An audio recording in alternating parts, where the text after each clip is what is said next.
Thank you. Okay. Hi, everyone. Good evening. My name is Naomi Kramer, and I'm the program manager at JIAS Toronto.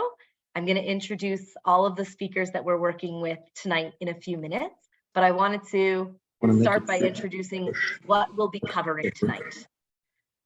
Our training tonight is called Navigating Social Services.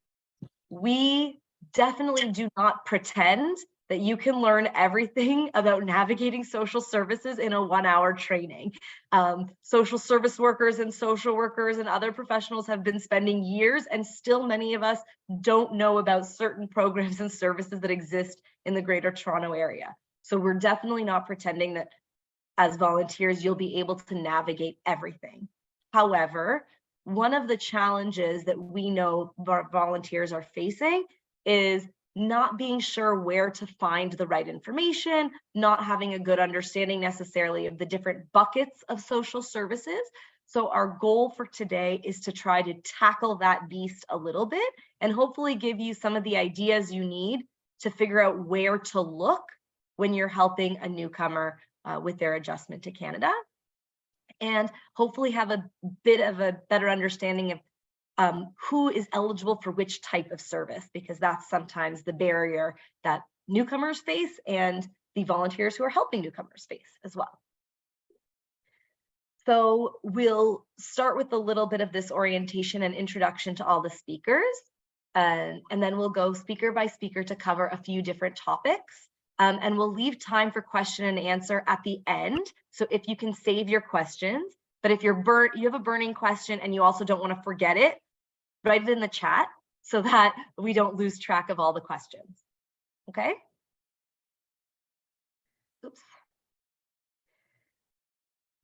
So like I said, we're not expecting this to be the be all and end all of learning about social services, but we want to equip you as volunteers with the knowledge and resources to effectively research and navigate various social services.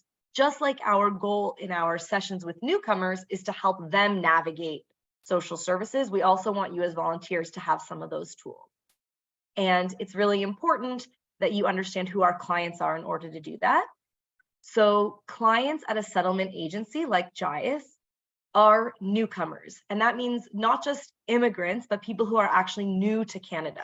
Not that they moved here 15 or 20 years ago, but that they're recent arrivals.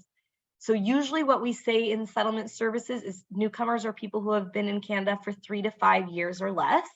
That time range changes over time. 10 years ago, we used to say 2 to 3 years. Now we say 3 to 5 because it seems like it's very difficult to navigate sometimes and to sort of feel settled. And it shows that it takes a little longer than we thought to sort of feel settled in Canada.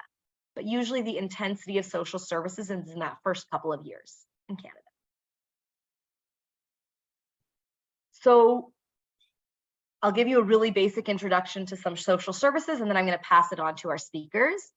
There are social services that are delivered at all 3 levels of government in Canada: the federal government, the provincial government, and the municipal government. And so because different services are offered by different levels of government, and even sometimes the same service agency can have funding from multiple sources, it means that programs within that service agency might have different eligibility requirements. So the same, youth organization, for example, could have some programs that are only for people who are permanent residents and another program that's for any youth. That's just one example, but it's really important to look at the eligibility criteria for any specific service. And so what that means basically is that newcomer status in Canada and also other factors may impact whether or not they're eligible for different types of services. We're not really going to talk in detail about financial benefits, but I know that that's a big issue and a big question mark for a lot of volunteers as well. So we just wanted to touch on it before we really get into the meat of the program, which is that there are financial benefits that some newcomers are eligible for and others are not. Of course, things like employment insurance, it's a federal financial benefit, but it's only for people who are paying into EI. Right? This is true for both citizens and immigrants, right? there are other services that only certain status of immigration dictates whether or not you are eligible. So at the provincial level, something like Ontario Works, which people often commonly refer to as welfare, newcomers who are on a temporary visa, like for example, the Ukrainians on the Suet visa, are not eligible for Ontario Works for welfare, even if they are making below a certain income and you might think they should be eligible for it. They're not. It's not for people on a work permit. Whereas the Ontario Emergency Benefit, which is a very short-term financial benefit also run by the province, Suet visa holders are eligible for that one, as an example. And there are other financial benefits like housing subsidies and student loans that some newcomers are eligible for and others are not. So it's really important that if you're helping a newcomer family navigate these services, you look up the specific eligibility criteria of the specific need that they have. So what are social services? Social services encompass pretty much everything that is not financial benefits, that are benefits for people who have needs.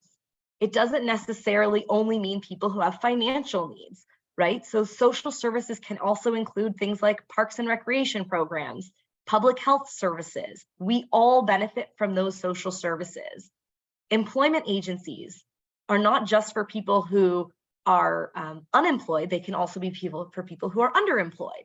So we're going to get into more detail about that. And settlement services like JIAS are for people who are newcomers. Our goal is to provide programs and services in their first years in Canada. Those may basically fall under a few major buckets. Language classes, which in Canada are called LINK, Language Instruction for Newcomers to Canada. It's free. This is such an important social service funded by the federal government, free language classes. Another free government-funded settlement service is case management. Many newcomers are eligible to meet one-on-one or as a family with a settlement worker who's really following their whole journey in Canada in their first few years in Canada, doing a needs assessment, making referrals to various other organizations and services, providing information and orientation to life in Canada, but also making connections. And there's support and for participation in services. So in order to make settlement services accessible, a lot of services are translated, interpreted. There's sometimes childcare or transportation available. So at JIAS, for example, we have case management one-on-one. We also have group programs to provide information and orientation. And sometimes we have interpretation, live interpretation into various other languages for those information sessions. So that's settlement services. But as you all know, newcomers need more than just settlement agencies. And that's why you're all here today, because sometimes they need additional social services and there are other places where they can get support. So we have invited presenters from the City of Toronto, from JVS, which is a vocational services organization, and from the YMCA of Greater Toronto. So I'm just going to ask if you can all wave for a second. And I'm going to introduce for us to start Adi Warku, who's a Community Development Officer at the City of Toronto Newcomer Office, referred to as TNO, Social Development Finance and Administration Division, working closely with the settlement and immigration serving organizations like JIAS, city divisions, and other levels of government to convene, collaborate, and advocate on newcomer issues and to ensure inclusion and prosperity for newcomers in Toronto. We're really happy to have you here. Adi. Thank you very much. Nice to see all of you here. Thank you for the introduction. As you heard, my name is Adi Warku. I work at the City of Toronto currently as a Community Development Officer at the Newcomer Office. But I've been with the city for about 14 years and have worked with different divisions in different capacities. My current office, the Newcomer Office, is a very small unit within the Social Development, Finance and Administration Division. And although our name is Newcomer Office, we actually do not have any direct program to newcomers. We don't engage directly with newcomers, but rather we work very closely with community partners and the various city divisions on more strategic planning, strategic policy development that impacts newcomers. We work a lot on service coordination and providing advice to city divisions and city council. And we focus on implementation of programs and projects related to the newcomers and refugees. As you know, Toronto is a huge immigrant city. We attract the most newcomers by far in comparison to other cities in Canada. Right now, we have about 53% of our residents that are born outside of Canada. And just to give you a perspective, in comparison to the rest of Canada, it's only about 18%. We can definitely feel and see the difference that newcomers bring to our city. And again, on the slide that you see here, it gives you a really great perspective to compare, to the rest. Like, when we hear the numbers in Toronto, because Toronto is also, a very large city in comparison to many cities in Canada. But when you look at the percentage, I think it gives you a better perspective in the number of immigrants that come to our city. And in addition to receiving more than 25% of all the immigrants that come to Canada, Toronto also receives immigrants from more complex backgrounds, more refugees, more international students, migrant workers.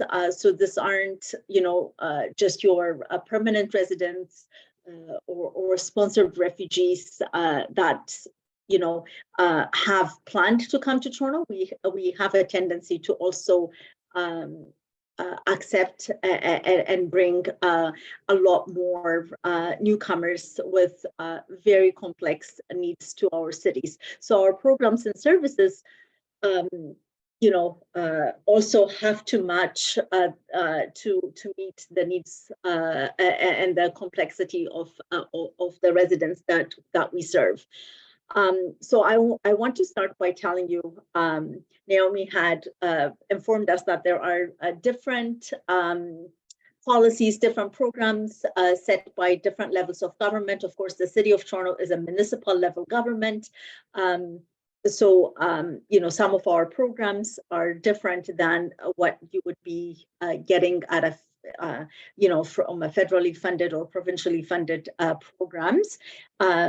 But having said that, some of our programs are also federally funded or provincially funded as well. So, that also impacts the type of and level of service that we provide. But I wanted to start by letting you know that Toronto has something called Access to City Services for Undocumented Torontonians, or commonly known as Access to Your Policy, that essentially provides direction to city staff when they interact, or how to provide service to newcomers or immigrants without immigration status. As you may know, Toronto is known as a sanctuary city, so we serve everyone regardless of their immigration status. A lot of the city-run programs at the City of Toronto, at the municipal level, do not require immigration status in order to receive service from the municipal government.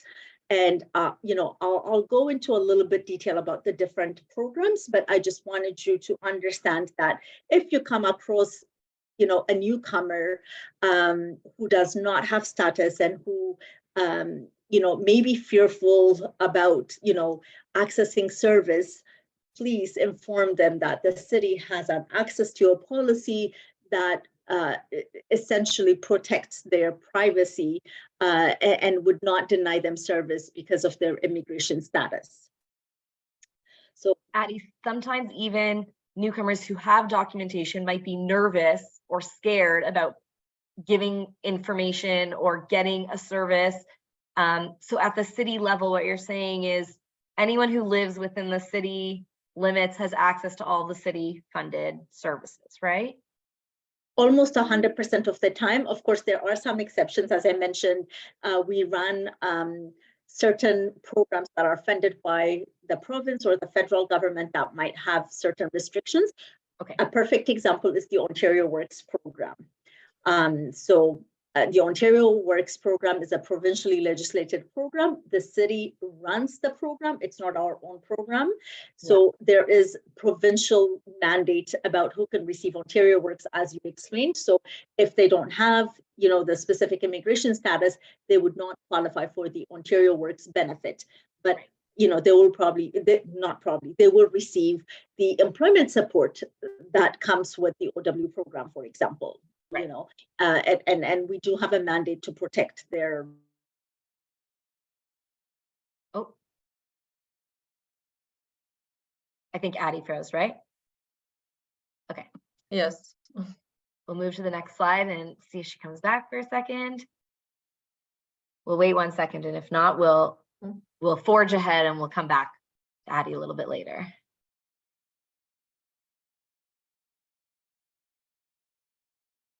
Okay. Okay, when she comes back, we'll come back to the City of Toronto. Sorry about that, everybody. This happens on the internet sometimes. Okay, so we're gonna skip past some of the City of Toronto ones. Oh, you're back. Okay, I'm so sorry. No, that's okay.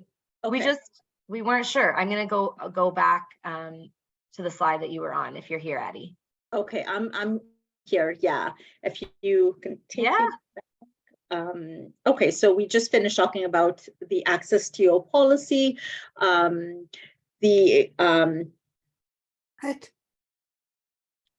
Sorry. Okay. Yes. Resources to help newcomers. So through the Newcomer Office, we have a program called the Newcomer Service Kiosk, where we collaborate with settlement agencies. We have 5 settlement agencies known as the settlement collaboratives that provide settlement service in city locations. So we have them at Toronto City Hall, at the Etobicoke Civic Center. They're embedded in Ontario Works offices and recreation centers and shelters. So they come to city locations to work with the clients and to provide settlement services to newcomers. We also have some, go ahead. And libraries, right? Libraries? Yes, the library is part of the City of Toronto, but they're sort of, an arm's length agency, right. But they have the same exact program. Yes.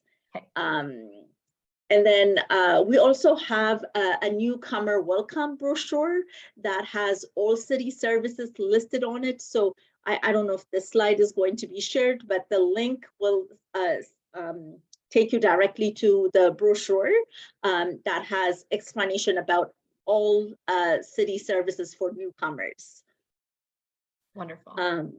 Okay, there's a lot to cover, so I'm going to try to go as quickly as possible, and please feel free to ask questions at the end. So one tool that I would encourage volunteers working with newcomers to be familiar with is the Service and Benefit Finder tool. This is a great tool. It's fairly new. Essentially, you can type in the client circumstance and it will give you the benefit that is applicable for that client. So whether it's childcare, financial assistance, employment support, housing, it is a very intuitive tool. And the major services that not just newcomers actually, but major services that the city provides are sort of integrated under this program, where you type in the client circumstance and it will suggest the different services that are available to the client. So the more information that you feed the tool, the more customized it will be. I will emphasize that none of the information that you input is saved. So this is very confidential. If a client is just trying to figure out what service is out there, they could put in all their information. It doesn't ask for personal identifiers. It just asks about their circumstance, and it will suggest the different benefits and services that are available to them. So I would encourage you to be very familiar with this tool that will help your clients navigate city services. The application and support center, again, this is another thing that the city did a few years ago, where they sort of amalgamated a lot of their services. So you call one number, the application and support center, to apply for different benefits. So for childcare, for financial assistance, for subsidized housing, you can call the application center that will help you process all of those applications all at once. So it's under the Human Services umbrella. So if you go to toronto.ca/human services, it will link you to the tool that I was talking about earlier. It will give you the phone number to reach the application center. When in doubt, what I always advise people to do is give them a call. They will tell you if the client is not eligible, if the tool is not helpful, you could do that over the phone as well. So this, I would say, are two main things to be familiar with in order to help clients access city programs and services. Thank you. I was just going to say that, of course, you're volunteers and nobody's expecting you to become their settlement worker. Their settlement worker is using these tools often to apply for welcome policy where applicable and apply for other income supports where applicable. And at the same time, sometimes there's more to be done, and that's where you can step in as volunteers too. Yeah, for sure. And I mean, awareness and information is the key. So the more you're informed, the more you can inform your clients, and the better they can access programs and services. So I'm just going to go through, I mean, these are all programs and services that are covered under the Human Services that you can find using the tool, but I will just give you a little, background information about each of the different services. So housing, there's essentially two different housing types of service. There is the emergency shelter housing support. So if a client is facing homelessness or they're already homeless, they can call the central intake line that will help them find emergency shelters. As you probably heard, our emergency shelter right now is in crisis. We do have a lot of people who call the intake line and are not able to find any shelter, particularly newcomers are facing homelessness in great numbers because shelters are beyond capacity full. So unfortunately, there is issues there right now, but regardless, the process remains the same. If anyone is facing homelessness or they are already on the street, or newcomers who come and they don't have anywhere to go, the place to call is Central Intake that coordinates shelter spaces throughout the city. The city runs its own shelters, but they also collaborate with many community organizations that run shelter programs. Some shelters are specific for newcomers, some are specific to women facing domestic abuse. There's many different types of shelters, but they're all accessed under the Central Intake. So that is one aspect of housing. The other is to help individuals apply for subsidized housing. Again, the City of Toronto's Housing Corporation, TCHC, Toronto Housing, I forgot the acronym now, but I'm sure a lot of you are familiar with TCHC, provides subsidized housing. They do have a very long wait list, but we encourage anyone who is eligible to apply as early as possible. They don't have to be Canadian citizens or permanent residents. They can apply while they're refugee claimants or conventional refugees. we encourage them to apply and have their name on the wait list as early as possible. We know that sometimes the wait list could be, 8-9 years. So better to get on that list as quickly as possible. The application center that I referred to earlier will help clients apply for rent geared to income housing through that central number. The next program is Employment and Financial Assistance. So City of Toronto's Employment and Social Services, or commonly known as TESS, is a division that provides financial service. The OW program that Naomi talked about earlier at the City of Toronto is run by this division. It is a provincial program. In some municipalities, it's run by the city, but we're essentially just contract holders running the program. This is, a provincially mandated program, so we don't really have a lot of control in how the program is run. That's why we have to ask for immigration status when it comes to financial assistance, for example, whereas in all of our other programs, that is essentially against our own access to a policy to ask for immigration status. But with the OW program, we have to follow the provincial requirements in addition to the financial benefits. So, anyone that requires financial assistance should apply. Let them go through the assessment process. They should not, determine that, I have a part-time job, so I may not be eligible, or I own property, so I may not be eligible. People run different scenarios and determine themselves whether they're eligible or not. And unfortunately, sometimes they wait for crisis to happen before they come for financial assistance. And that typically puts them in a much worse situation than if they had come a little bit earlier.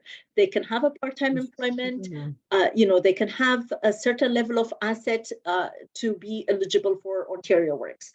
I worked at the OW office for about 10 years before I moved on here. So I am quite familiar with the program, and I had seen many circumstances where I had said, I wish you came a year ago, like you would have been in a much better position. But there is, stigma attached to this program.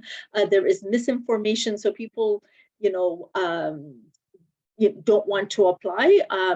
What I would encourage everyone is, if they are in need of financial assistance, please go through the application process. The worst that can happen is that they will tell you you're not eligible at this time. You need to meet this criteria in order to be eligible, and you apply if and when that happens.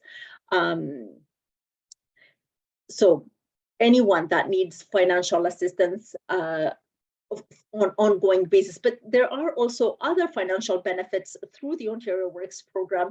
If someone doesn't necessarily need ongoing financial assistance, but they're behind in their hydro bills, for example, they need assistance to pay for, a loved one's funeral, and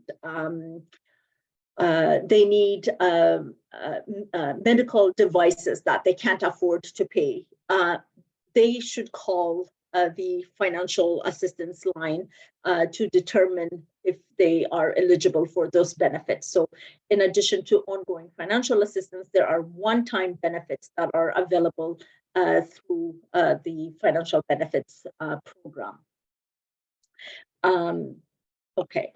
And childcare is another one. As you know, the city runs its own daycares, but it also has a partnership with many daycare providers to provide a subsidy for individuals that qualify.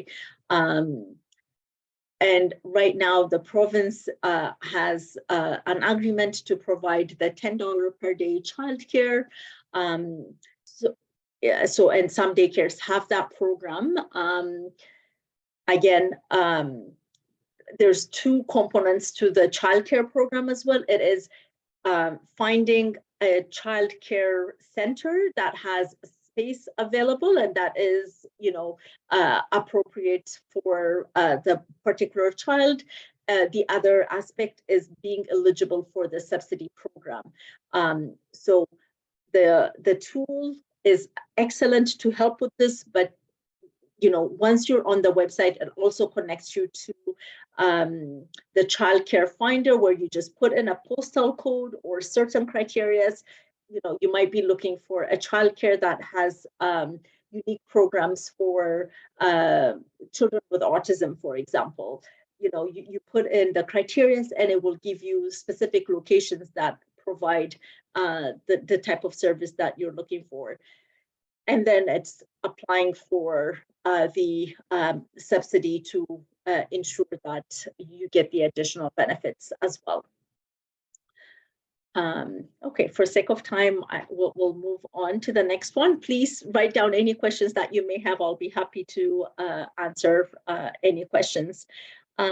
The senior programs and supports, again, the City of Toronto has a number of long-term cares that it operates itself. I believe there's 9 long-term cares that the city operates. But in addition to that, they also have day programs. They provide supportive housing services, where they send homemakers and nurses to individual homes to provide home care services as well. Again, to find out if how to be placed in a long-term care, or how to assist someone to get on with the long-term care, it's best to contact the long-term care division.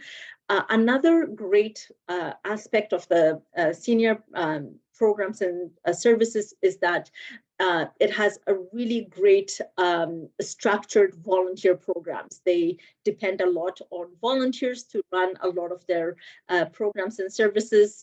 So if anyone is interested, I would encourage them to explore their volunteer program as well. I'm not encouraging anyone to leave JIAS and volunteer at the City of Toronto, but it is a different fulfillment working with seniors and at senior homes. So it's also a great volunteer opportunity for newcomers. A lot of newcomers want volunteer opportunities because they want Canadian work experience and to practice their English.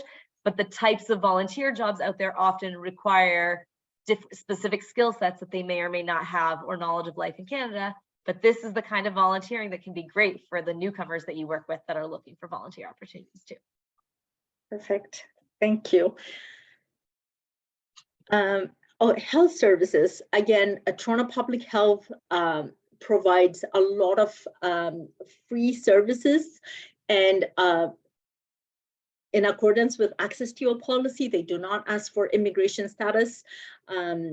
So this was very evident during COVID, for example. Vaccines, no one needs to provide citizenship, proof of immigration status to receive COVID vaccine, but it's beyond COVID, especially for children who need, their regular scheduled vaccines. They do not need to have any immigration status, and a lot of their programs are free for children and seniors. So dental care, for example, is a big one that a lot of people may not know, especially for children and seniors, but they do have some dental programs based on financial eligibility as well for OW clients and stuff like that. So again, it's a lot to go through the details of the program, but I think one thing to take away is that Toronto Public Health programs are free, and they do not require healthcare, OHIP card, or immigration status in order to access them. Leisure and recreation. So the City of Toronto has a huge division called Parks, Recreation and Forestry, PFNR, as commonly known, and they have a lot of programs for different age groups, but particularly for children, like the swimming programs, skating programs, that they can register to participate.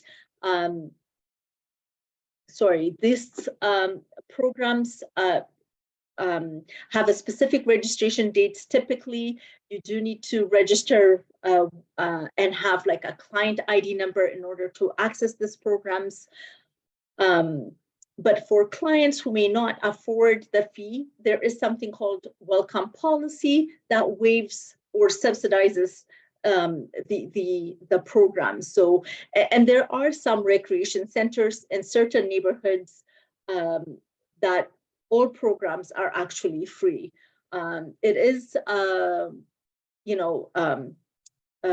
it's not simple for a lot of newcomers to access and navigate these programs. So for anyone that is helping newcomers, it's good to be familiar with the programs yourself so you can help them navigate in the registration process. And it's really only the one time, like the first registration process, that they need help with, to create the client account number and to be familiar with the registration process and knowing the dates. A lot of times the registration opens on a specific day at 7 a.m. So you're sitting down with your laptop and your phone lines trying to log in at a specific, at that specific moment at 7 a.m. And everyone is trying to do the same, so the lines are busy, and by the time you actually get through at 7:15, a lot of the programs might be full. So being familiar and how to access them, knowing exactly which programs to sign up for, having a backup in case that one is full. I think that those are the things that we want to ensure that newcomers are familiar with. And there are community centers that actually try to help newcomers navigate the program and help them access some of this recreation programs and activities.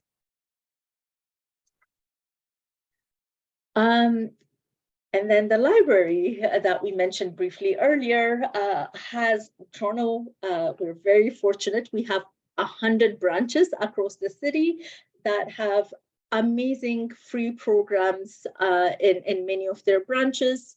One of the programs that was mentioned is the settlement service. They have embedded settlement workers that go to different branches to help newcomers meet with a settlement worker one-on-one and access programs and services.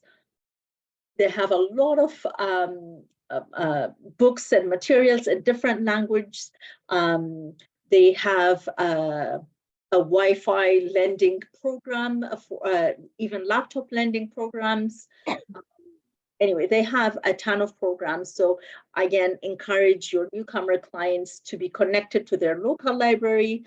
If they don't have a fixed address, in the past, you needed to have an address in order to get a library card, but now you could get a library card even without an address. And for the summer month, they actually have free passes to the Toronto Zoo, to the Science Center, to the ROM. But in the past, you had to go and line up to get those passes. They've actually just changed to an online system to get that as of June 14, so last week. Anyway, again, encourage you to look at their website to learn about their different programs and services. The Toronto History Museums, there are 10 across the city. And as of 2023, they've made admission to all museums free for everyone. There's a lot of history to learn, a lot to explore.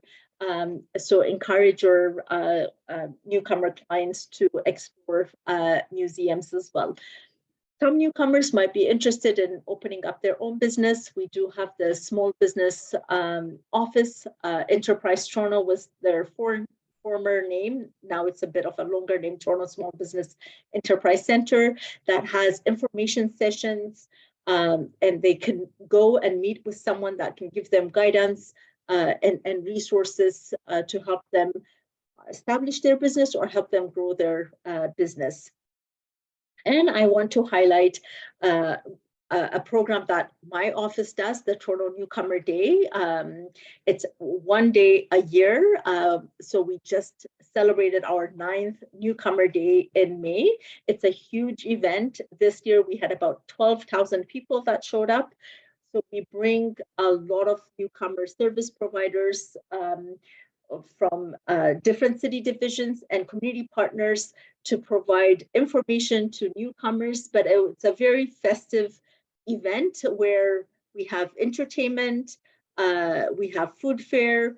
It is a great way for newcomers to learn about city programs and services, not just by the City of Toronto, but by community partners, and to really celebrate their contribution to the City of Toronto.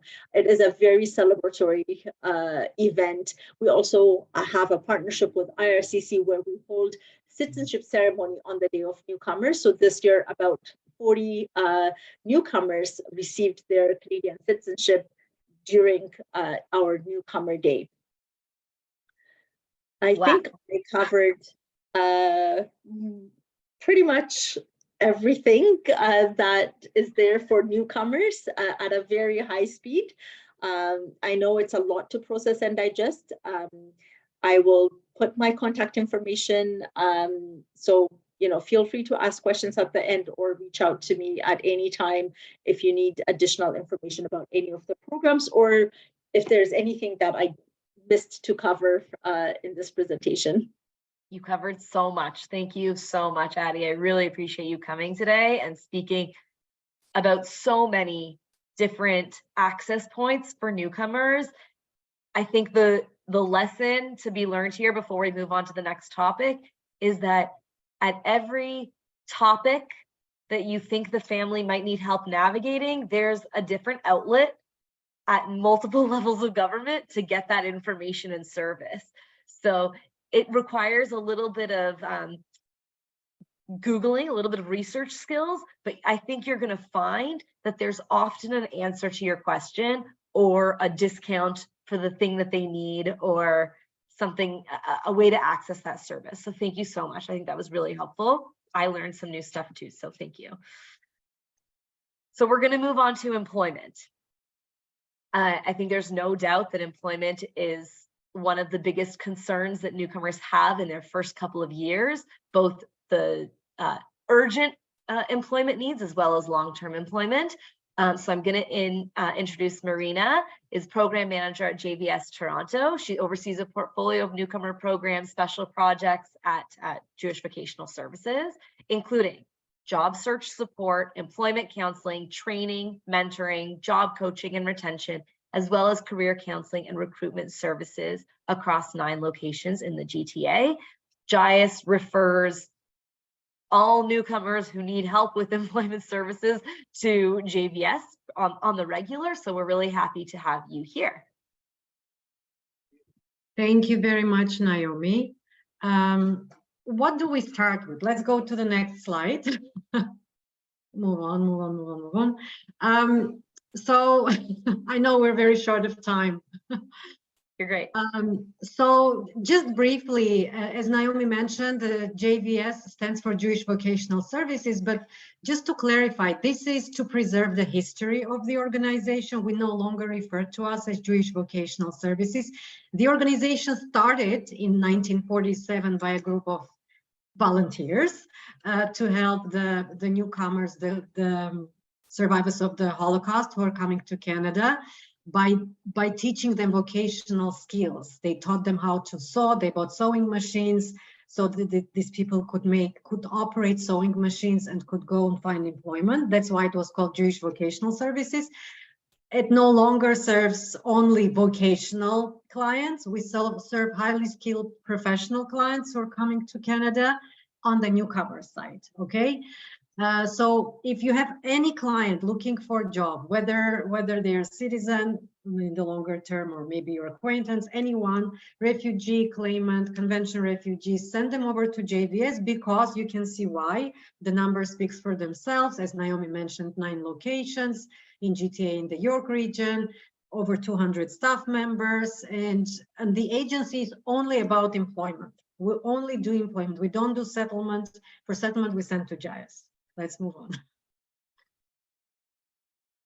So one thing, when we were getting ready for this presentation, we wanted to clarify the difference between Employment Ontario and Newcomer Services. So as Naomi mentioned earlier, there are different levels of funding, and as Eddie already spoke about the municipal funding. So Employment Ontario, or EO, you might have heard this abbreviation. EO is funded by the province, Employment Ontario. Newcomer Services are funded by federal government. And there are clearly some criteria for the clients to be eligible for Newcomer Services. Canadian citizens are not eligible for Newcomer Services. So we take permanent residents, convention refugees, and Ukrainian newcomers, Quiet or SWIAT, whatever you might want to refer them to, Canada-Ukraine Authorization for Emergency Travel. A wide range of services that we provide for newcomers, from pre-arrival to post-arrival. As Naomi mentioned, the JIAS has settlement services in one-on-one and in group settings. The same applies to employment services. We do one-on-one and we do group sessions for our clients. We also serve people with disabilities. This is EO funding, so this is provincial funding, and it's open to anyone. And because we're funded by the government, either provincial or federal or other levels of the government, all our services are provided at no cost to the clients. They just need to be eligible for programs. You just send them over and we will decide which program they're eligible for. Let's move on. Well, I already mentioned one-on-one and group setting, yeah. Within my portfolio of programs, Newcomer, I already mentioned the eligibility criteria. Just remember 3 main criteria: permanent residents, convention refugees, Quiet holders. I want to stop on the terminology of newcomer.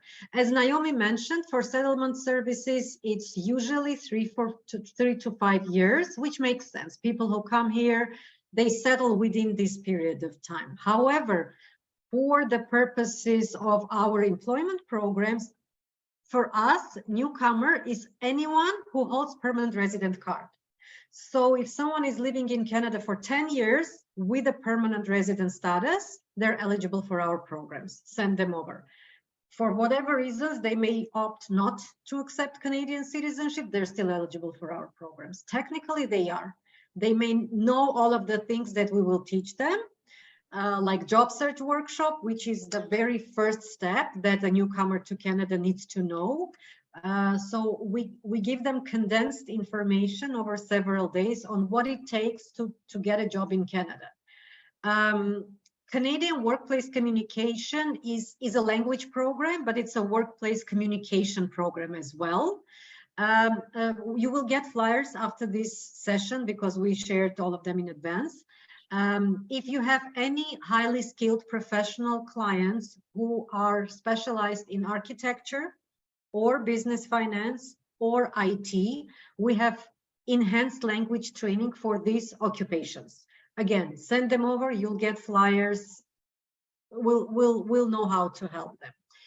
Mentoring services, one very important aspect of job search in Canada. A lot of newcomers come, highly skilled, good qualifications, languages, wonderful, but they can't find employment.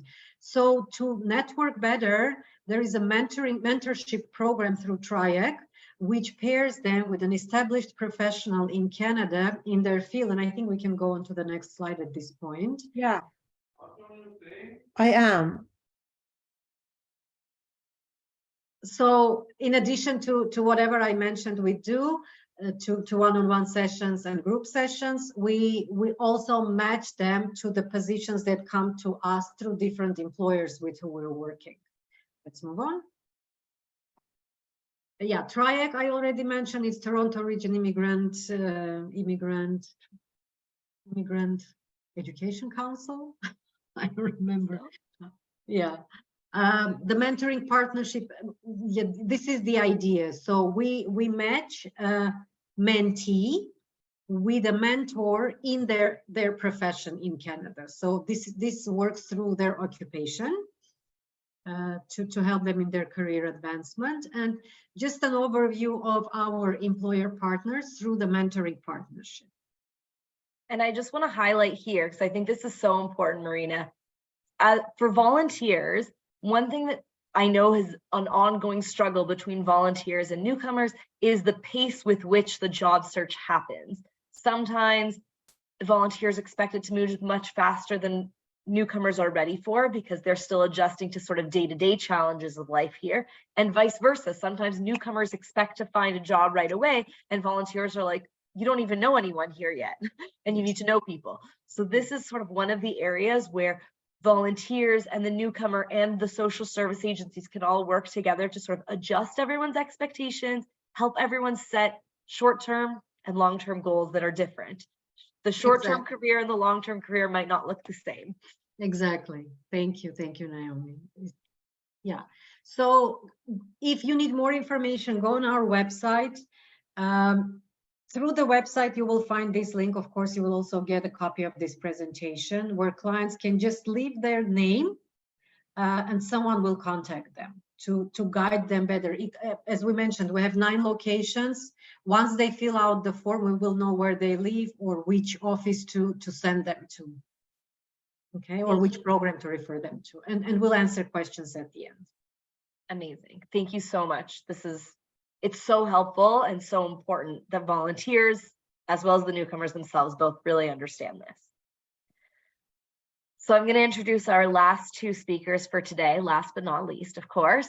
Roberto and Raluca are both one's a community outreach coordinator, one's outreach and community relations coordinator, my apologies, at the YMCA of Greater Toronto and the Newcomer Information Center, working with refugees, asylum seekers, internationally educated individuals. These programs provide immigrants with English and French assessments and referrals to language training programs. I hope that we'll get into more details about what that means, those language training and assessment, but it's really critical that volunteers and newcomers understand language assessment has to happen before classes.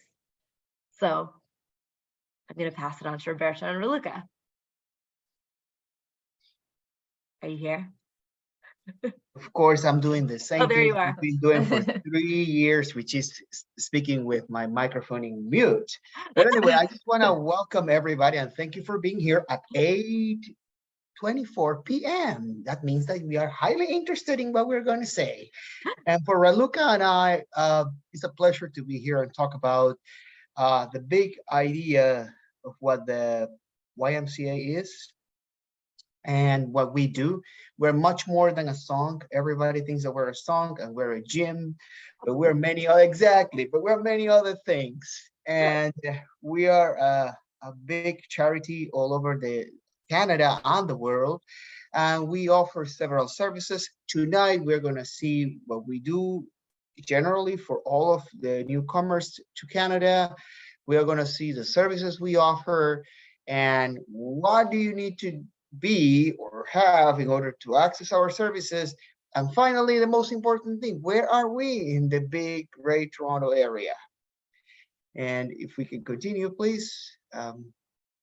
So we started 170 years ago here in Toronto, and the why always starts with a need.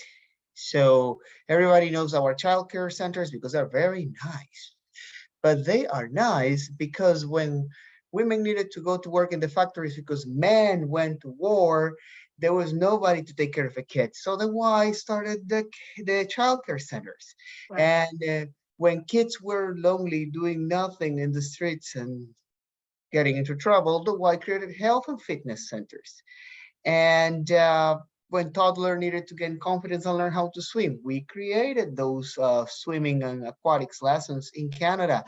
And that's why we invented basketball, to keep kids out of trouble in Canada. And that's a Canadian invention. Happy Canada Day, by the way.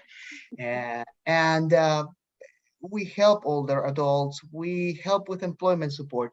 And the first newcomers who came to Canada, and this is a story I learned from a Vietnamese refugee who was airlifted in the 60s and 70s and came to Canada. And he still works out in the West End YMCA. And he told me the story and how he went and learned English at the Y.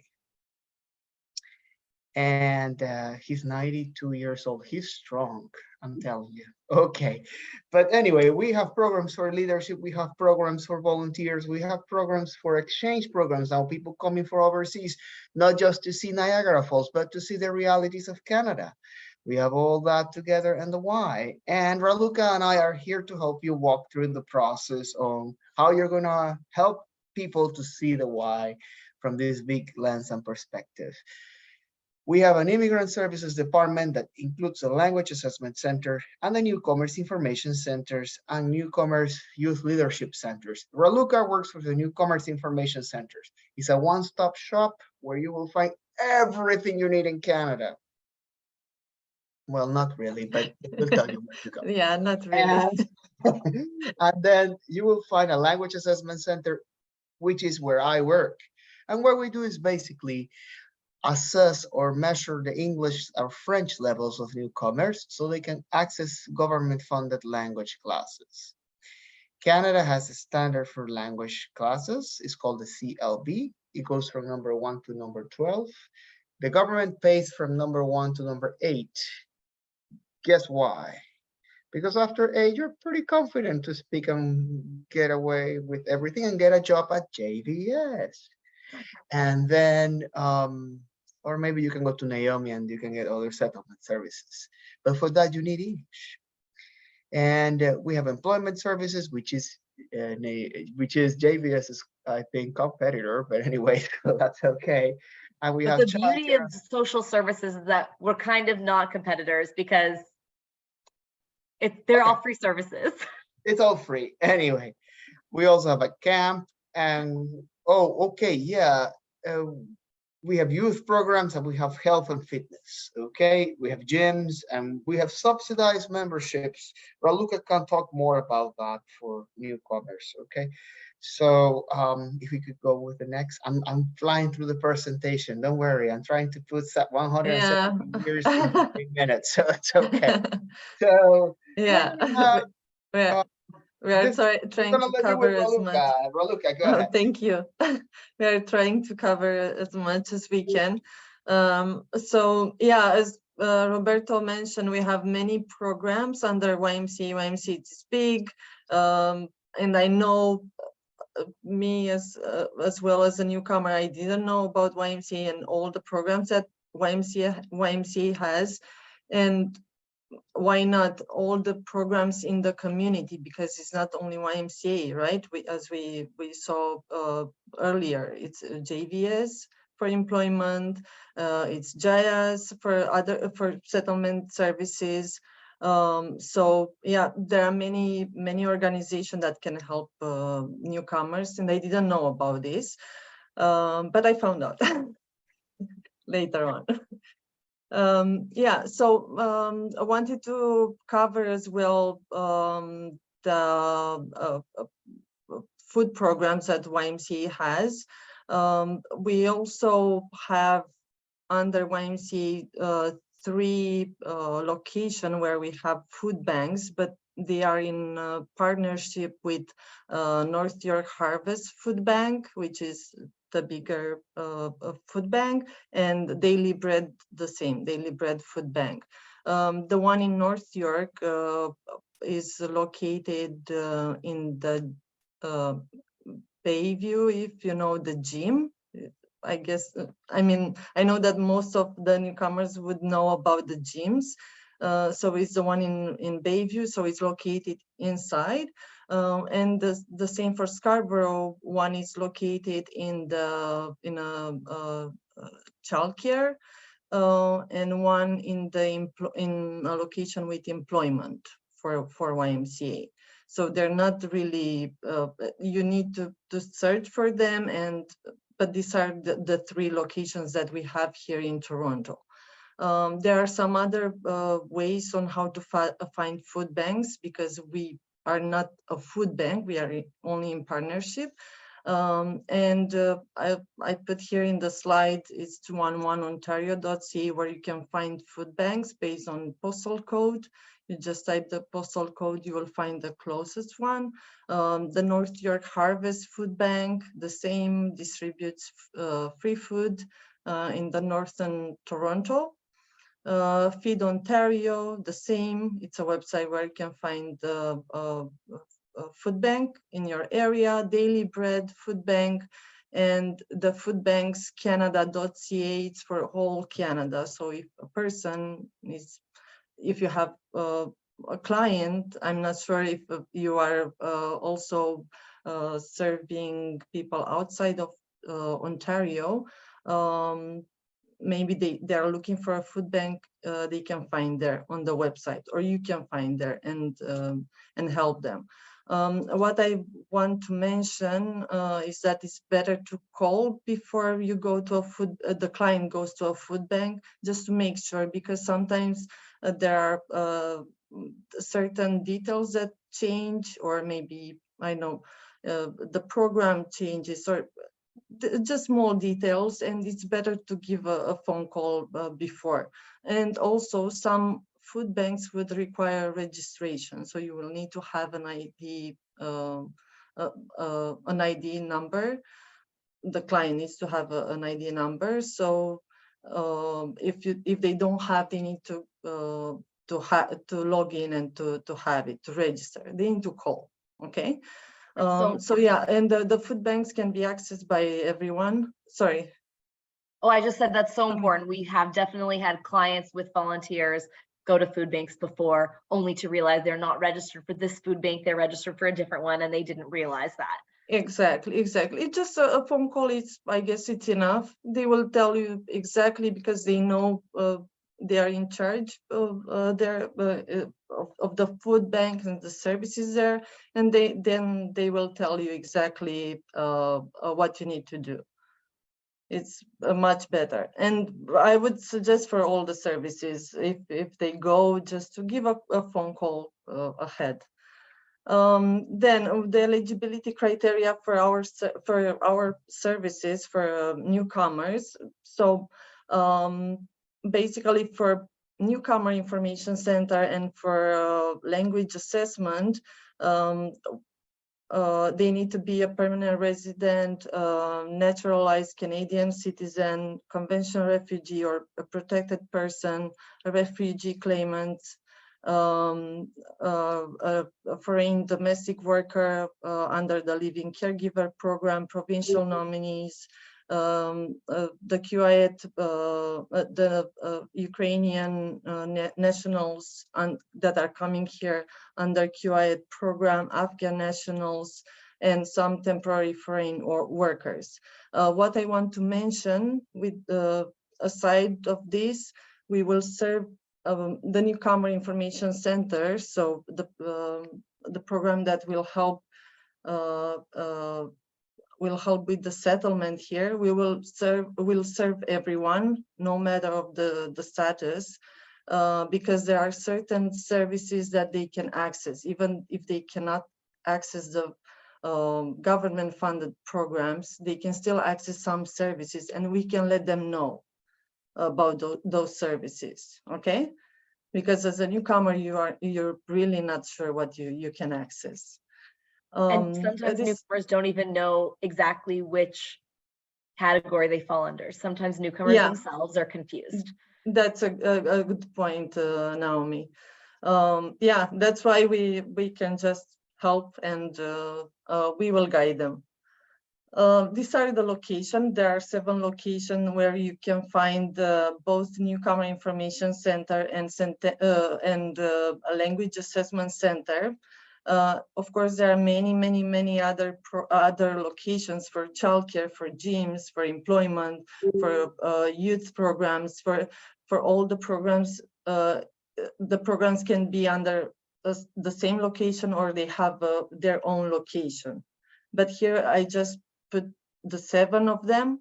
We also cover 2 libraries, the Toronto Reference Library. We have one of our staff there who can help our clients there. And in Centennial Library, the same, we have one of our staff who will provide information to newcomers. And this is our contact information. If you have questions, any type of questions, if you don't know, you're not sure where you need to send one of the clients, or if you just want to ask about one of our service, please send us an email or give us a call. Why not? It's easier. Yeah. Thank you. Thank you so much, Raluca and Roberto, Addie, and Marina. I recognize that we're about 9 minutes over time as it is, but I do want to give people the opportunity to, sorry, I'm just plugging in my computer. I want to give people the opportunity to ask some questions, and I got even a few questions in the chat to start us off. Of course, if people have to log off, I totally understand because we're a few minutes behind anyway. I was trying to wrap it up. No, I'm not blaming you. No, I'm not blaming you at all. We, this always happens. We get a little excited. We have a lot of information. So why don't I start us off with a couple of questions from the chat that I'll direct at specific speakers from our group. So let me just make sure everyone can see everybody. Great, and I'll add spotlight to add. Okay, great. Les asks, and this is a question for you, Marina, are there still Employment Canada offices where you can see job postings? Thank you for the question. I'm not sure I know what Employment Canada is, but there is Employment Ontario centers, if you mean that. So yes, we are an Employment Ontario organization where people can come. There are usually job postings printed and posted. We had more of those pre-COVID. Now that less people are coming to the office, we encourage our clients to work with their employment counselors. And once they work with employment counselors, they will get a lot of these job opportunities available for them to apply. Okay, great, thank you. Linda asks, also for you, Marina, how do JVS clients work with the partners, those partner organizations, that do the mentorship, TD, etc.? Do they communicate with them directly or through you? Let's distinguish between mentors and organizations. So mentors come from these organizations and they work one-on-one. We match them based on the experience of the mentor and mentee. There is a process involved in finding the right match. As far as if these organizations, if we look at them as employers, we do organize hiring events, job fairs, where we invite either exclusively one of those organizations or as part of our bigger job fair, where they can be there and interview candidates, or rather, and we also have direct connections with them. So when they have a job opportunity, they share with us and we share it with our clients. Great. Okay. So your best bet is to send the client to us and we'll help them. Great. Thank you. Thank you. This next question, I think, oh, sorry, Linda, do you have a follow-up? No, that's perfect. Thank you very much. Great. I think the next question is for you, Roberto. Okay, what do the different English language levels mean? If someone that one of our volunteers sponsored, refugee sponsored by this person, scored a level 5-6 for their language assessment. Sure, thank you. So the language levels go from 1 to 12, and then they are divided into 3 stages. The stage 1 is level 1 to 4, which is basic English. Then intermediate English is from 5, 6, 7, 8. Okay, 8 being the highest of that intermediate. And then the advanced goes from 9 to 12. And the government will only subsidize or pay for classes from 1 to 8. Each benchmark covers the 4 skills, okay? Reading, writing, listening, and speaking. And they have very specific descriptors. Okay, the descriptors are sentences or statements of things that I can do as a speaker or a writer or a reader or a person who's listening to in a language. Okay, for example, nobody can leave level 1 of French if they don't know how to tell the time in French. Nobody can leave level 2 of English if they cannot basically read the TTC schedule on Google in English. It's things that I can do. That's the difference from just taking tests and pass tests to go to another level of English. Yeah, there was a question from Marina. No, I just wanted to add to what you said, because I spoke earlier about enhanced language training or the Canadian workplace communication training, now that you're introduced to the levels by Roberto. So the people that we're accepting to this course, they need to have at least level 6, 5, 6, to be able to build on what they already know to communicate in their workplace. Exactly, and these people come to us. We assess them in English. They know 5, 6. Okay, this is 7, 8. This is a person who can go to another level. Do you need to attend the adult high school? That question is for me too. The adult high school question. I think so. Okay, adult high school has different requirements. The Adult Learning Center, which is in number 1. Broadview Avenue. I know it is numbered because it's the first building of that avenue. They can provide the requirements. Generally, it's people who haven't concluded high school and they have communication in English. I usually I don't refer them there because they don't need us. They test their own English. They have their own English assessment for adults. Okay. But my recommendation, if you're a level 5, 6, you're totally ready to go to the class there because they will test you. Yeah. Okay. Their assessment is different from ours. Right. They also assess math. Yeah.